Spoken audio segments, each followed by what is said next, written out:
Something very strange happened inside the Iranian regime this weekend, and almost every major outlet is covering it backwards. They are reporting that Trump got stopped cold on Iran and that the deal collapsed.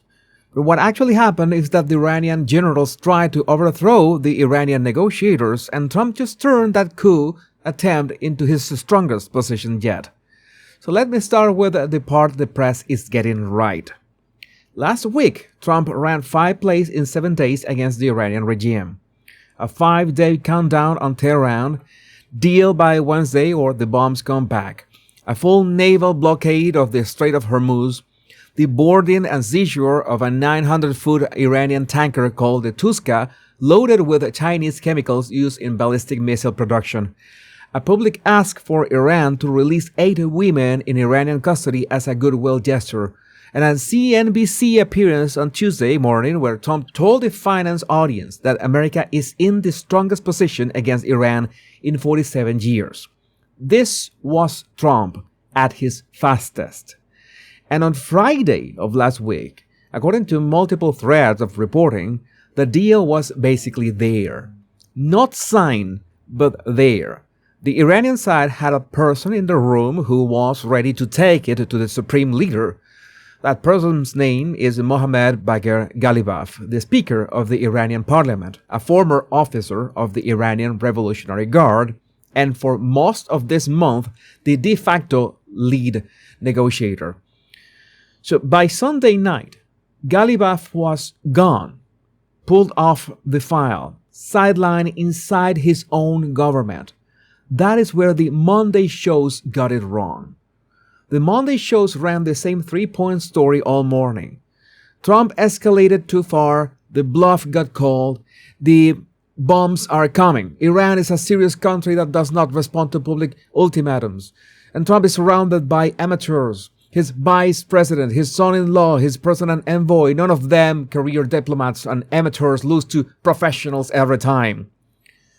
That entire story has the same large hole underneath it because it assumes the Iranian regime is a single actor sitting at a single table making a single decision. The Iranian regime is not a single actor. The Iranian regime is 2 factions and a supreme leader, and over the weekend, one faction just took the other faction's seat away. Here is what the press is missing, and I'm going to walk you through it slow because this is the piece that matters. I'm going to anchor this on what Trump himself posted on Truth Social about an hour before I sat down to record this video. Trump's exact words: "The government of Iran, quote, is seriously fractured, not unexpectedly so," end quote. So the President of the United States just told the American people in writing that the regime in Iran is split. The Iranian Revolutionary Guard Corps, the IRGC, is not a formal branch of a normal military. The IRGC is a parallel state inside Iran with its own navy, its own air force, and an economic empire that runs roughly a third of the Iranian economy through oil smuggling, construction, and real estate. And inside that parallel state, there are 2 factions. The economic faction runs the businesses and wants the blockade lifted because the blockade is killing their income. And Ghalibaf, the Speaker of Parliament and former IRGC officer, represents this faction politically. The hardline military faction runs the missiles, the proxies, and the weapons programs. They do not want a deal because a deal comes with inspections, and inspections end the weapons programs. Their leader is a former defense minister and senior IRGC figure named Ahmad Bahidi. And according to regional intelligence reporting, the hardline military faction is the only faction with direct access to the supreme leader. So that is the whole game. Whoever controls access to the supreme leader controls what the supreme leader decides. Over the weekend, Bahidi's faction closed the door on Ghalibaf's. The new Iranian demands got posted and they are not negotiating positions. They are poison pills. Iran wants full security control of the Strait of Hormuz for the next 5 years. Iran wants any future talks about Lebanon to go through Tehran, which would recognize Lebanon as an Iranian client state. Iran wants the blockade lifted before any further talks happen.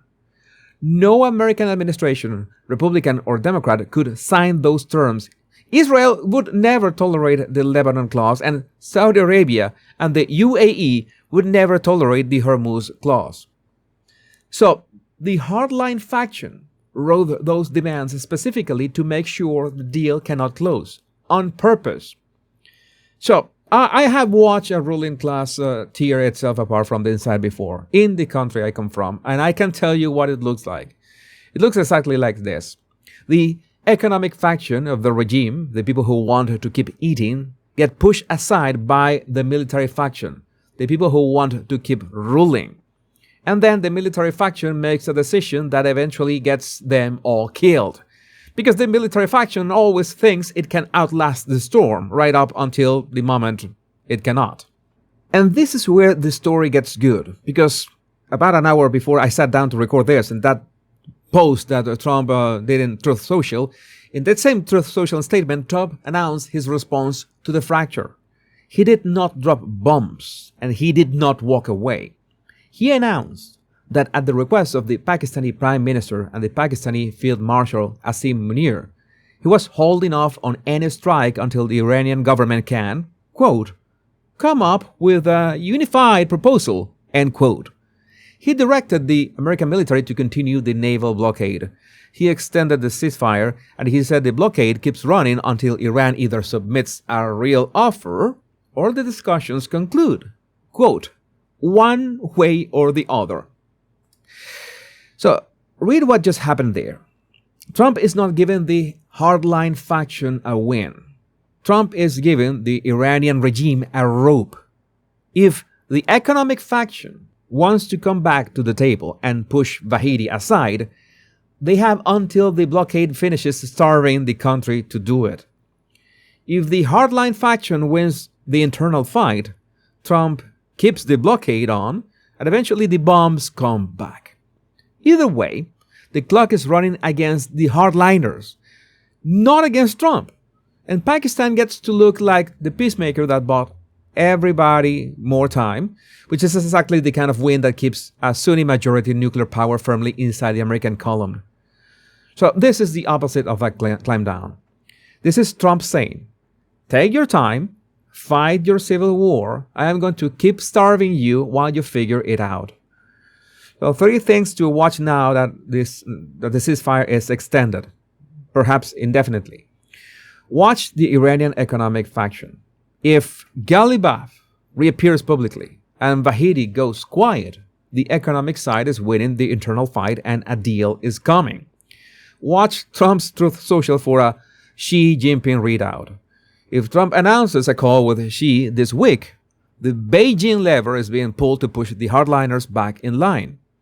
And watch the Strait of Hormuz. The blockade is still on.